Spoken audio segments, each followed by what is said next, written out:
I can retire right now and be in the Hall of Fame. He couldn't. You know, like everything that I've accomplished, he's still trying to accomplish. You know. Do you not think Spence will be in the Hall of Fame? Right now? No, how? Yeah, he's right, dude. He's right. How? You know, he fought in one division.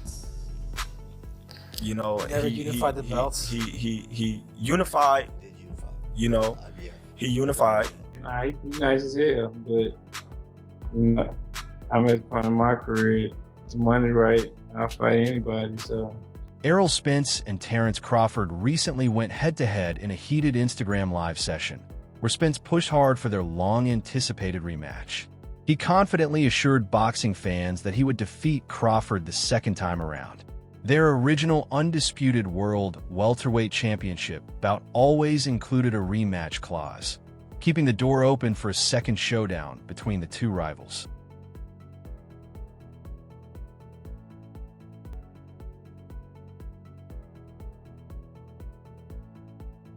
Unfortunately, Errol Spence didn't activate the rematch clause in time, leaving Terence Crawford with no choice but to move on. Crawford eventually grew tired of waiting.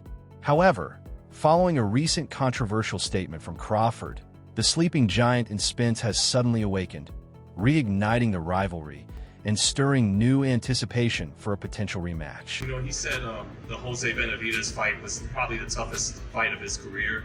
And I think you said back in the day you had your way with him in sparring. Is there anything to take away from that or that you take away from it? Nah, not at all. I mean, it was a good fight. Fought a one-legged Jose Benavidez. And it was a tough fight in his career. That says a lot. What does it say?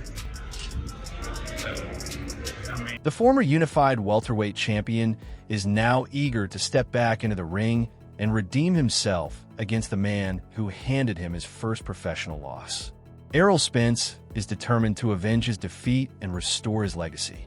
However, many boxing analysts believe it's a risky move, arguably the worst decision Spence could make, jumping straight into a rematch with a sharp and active Terence Crawford without taking a tune-up fight first.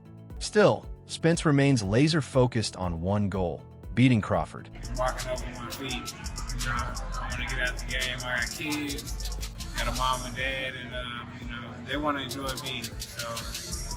The former world champion has found fresh motivation in Crawford's recent remarks and believes that a victory over him would all but guarantee his place in the International Boxing Hall of Fame. However, there's a harsh reality that can't be ignored. Spence, who is already dealing with personal and physical setbacks, was thoroughly dominated by Crawford in their first bout. Given his prolonged inactivity since then, many believe the rematch could turn out even worse for him.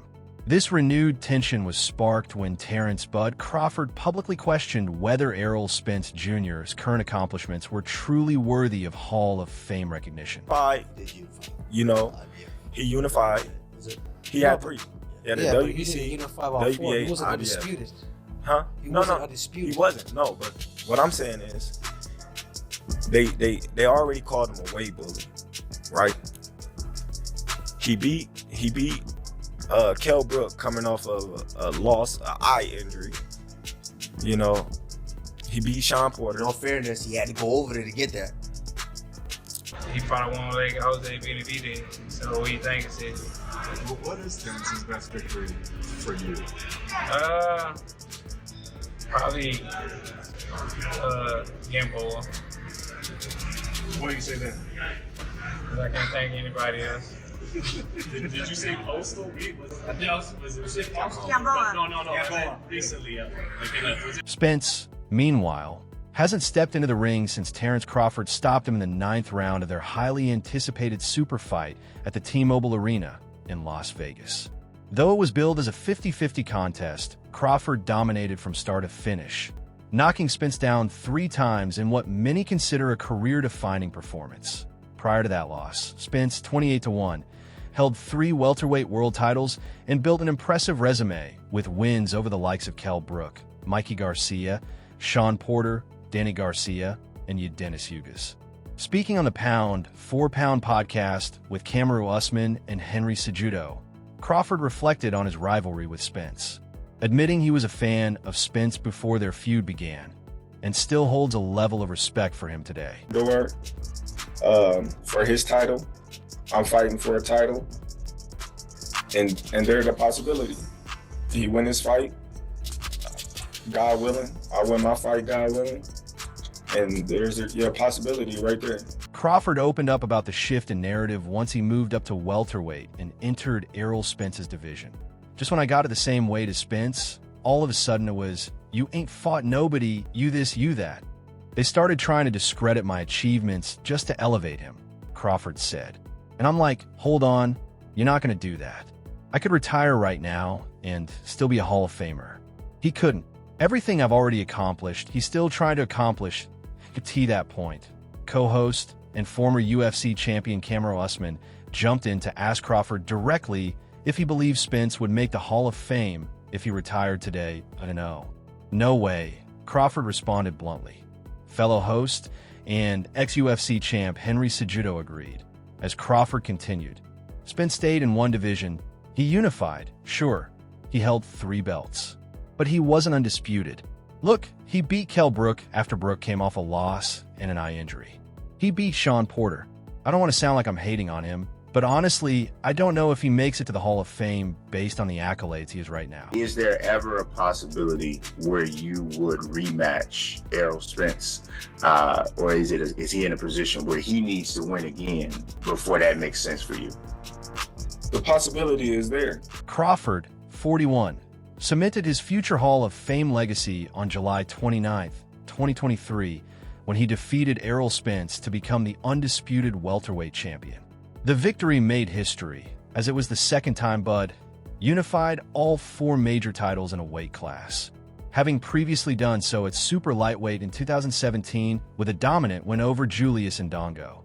Since capturing his first world title at lightweight in 2014, Crawford has continued to thrive across multiple weight divisions. Most recently, in August, he moved up to super welterweight and added to his legacy by defeating Israel Madrimov to claim the WBA world title. You know what I mean? That's a good win. Like, I don't want to sound like I'm hating on him or, I understand. Things like that, but I honestly don't know if he make it to the Hall of Fame with the accolades that he didn't got right now. Before his move to super welterweight, the 35-year-old WBO champion made history by knocking down Errol Spence 3 times before the referee finally stepped in to stop the punishment in the 9th round. That emphatic victory crowned Crawford as the first male boxer in history to become an undisputed champion in 2 weight classes. In doing so, he stripped Spence of his WBC, WBA, Super, and IBF welterweight titles, and I'm an overachiever. Nobody believed in me when I was coming up, Crawford reflected. Spence, 33, entered that Las Vegas showdown undefeated in 28 fights, and it marked his 8th consecutive world title bout, making Crawford's dominant win all the more significant. He looked good. He showed a lot of patience, showed a lot of poise, broke him down, and was able to stop him at the end. Everybody's wondering what's going on with you and Terence Crawford. This fight gonna happen? I think it's gonna happen. We both want to fight. I want to fight. He wants to fight, and it's going down to negotiations. So I definitely. In what was his 18th consecutive championship bout, Terence Crawford firmly staked his claim as the world's best boxer, extending his undefeated record to 40 wins with a masterclass performance at T-Mobile Arena. That IT means everything because of who I took the belts from, Crawford said after the fight. They talked bad about me, and I kept praying to God for the opportunity to show the world how great I am. And tonight, I believe I showed just that. With a victory, Crawford not only made history, but also left the door open for more. Spence retained the option to activate an immediate rematch clause, and Crawford made it clear he's willing to run it back. He's open to a second fight. Fight this year, and we're going to square off this year with the biggest fight in boxing. It is the biggest fight in boxing. Where and when, if you were guessing? I don't know where, I don't know when, but it's definitely going to be this year. All right, we look forward to that. Thanks for taking the time.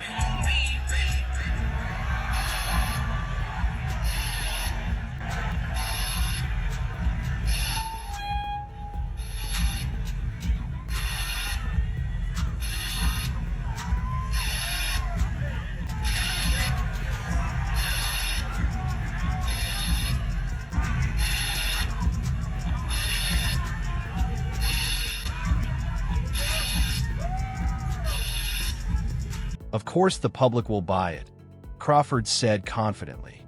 If the fight happens again, I'm pretty sure everyone will come out and show support for US. In their first encounter, Spence, despite being the unified champion, made his ring walk first.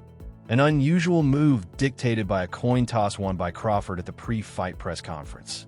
That allowed Crawford to claim the traditional champion spot for the entrance. Spence, dressed in black and white with red trim, walked second for the first time since his 2017 win over Kell Brook, when he captured his first world title.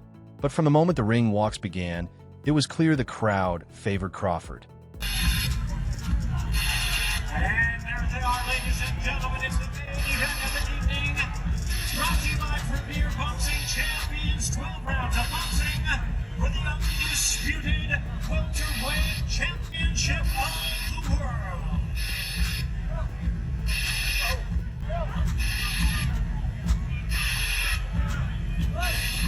Crawford took a moment to say a quick prayer before stepping into the ring, and the stage was set for what many considered one of the most anticipated contests in boxing over the past 2 decades. The opening round was cautious, with neither fighter eager to fully engage. In the second round, Spence started to establish his jab and found some success, but it quickly became clear that Crawford was patiently waiting for his moment to strike. A brutal counter nearly missed Spence's face by just centimeters, and then Crawford made his move. He caught Spence with a devastating counter 1-2, dropping him to the canvas. Spence was visibly wobbled, but managed to recover quickly. As the round ended, Crawford delivered a strong right hand to Spence, sending a clear message to his opponent that he was in control. Definitely, it was exciting. The whole build up to it and leading up to it too. So it's something that I wouldn't change for nothing. And I'm definitely open to the rematch, and hopefully it'll be at 154 pounds. The speed and precision of Crawford's timing began to unsettle Spence, sparking moments of panic as the fight progressed. In the third round, Spence tried to push forward and assert himself, but Crawford's quickness and ability to counter made it nearly impossible for Spence to impose his will. Crawford repeatedly tagged him with sharp counters, leaving Spence struggling to find his rhythm. In the fourth, Spence was caught by an uppercut and ducked into several hooks from Crawford, before eating a devastating long left hand that sent blood flying from his nose. By the fifth, Crawford was fully in control, picking his shots with surgical accuracy and punishing Spence with crisp combinations that left Spence increasingly on the defensive.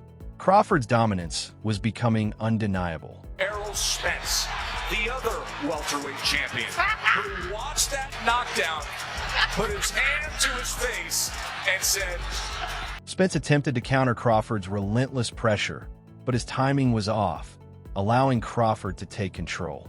After spending much of the fight on the back foot, Crawford began to press forward, applying even more pressure.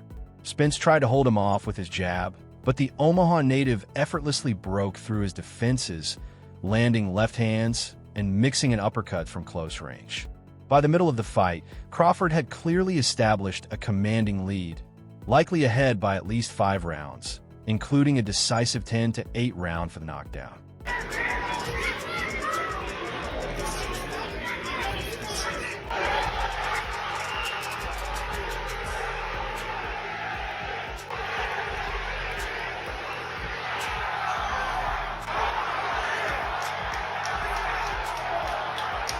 However, Crawford's dominance wasn't satisfied with just maintaining control. He allowed Spence to come at him early in the 7th, then unleashed a devastating uppercut followed by a right hook that floored his opponent for the second time. Spence quickly got up, but he was visibly unsteady. Sensing the end was near, Crawford increased his intensity. Spence tried to evade the barrage by bouncing off the ropes, but he walked straight into another right hook that sent him crashing down once more. The bell rang just in time to save Spence, and there was a strong case to be made for pulling the battered champion out of the fight at that point. Junior Terence Crawford, 4 tytuły, kategoria fundamentów Errola Spence'a Juniora w tym pojedynku. I raz jeden, ataki na razie lepiej wszedł w tę walkę z pęka. Zobaczymy, czy to będzie wyglądało w dopiero drugie starcie. Po raz pierwszy w karierze Errol, ale to może być wielki spektakl. Teraz zabija korpus Crawford. Czasem tego knockdownu bardziej myślę. Despite the heavy punishment, Spence came out for the 8th, hoping for a miracle punch that could turn the tide. But Crawford's dominance was undeniable. He controlled the pace with his jab, leaving Spence constantly off balance with his speed and footwork. Spence's face was badly swollen, especially on the left side, and his punches lacked any real sting, while Crawford's jab continued to snap his head back. In the 9th round, Crawford invited Spence to exchange, and the courageous champion obliged, throwing everything he had. However, while Crawford remained composed, Spence was reckless. Another right hook landed clean, stunning Spence, and as he tried to mount a response with a flurry of wild punches, the referee stepped in to halt the fight. Obviously, you're a guy that always wanted to fight the best people out there. Even if you're on the layup, always want to fight the best guys. We got a guy in Jerron Ennis right now who's killing everybody. Floyd praising him, Roy Jones, everybody really. Like, would a part of you, and not looking past Terence, but would a part of you be like, yo, this kid is good, I gotta fight this kid? Crawford was overjoyed, celebrating with his family after the win and checking on Spence, his fellow pound-for-pound great. Before the fight, Crawford had said that the winner would be able to claim the title of the best fighter in the world, regardless of weight division. After such a dominant performance, few would argue against Crawford's claim. However, he made a bold move by calling out Canelo Alvarez, an action that drew some ridicule. Now 37, Crawford is expected to return to the ring this September, with rumors swirling that he might move up to super middleweight to challenge Canelo, provided the Mexican fighter defeats John Ryder on May 3rd and becomes undisputed champion for the second time.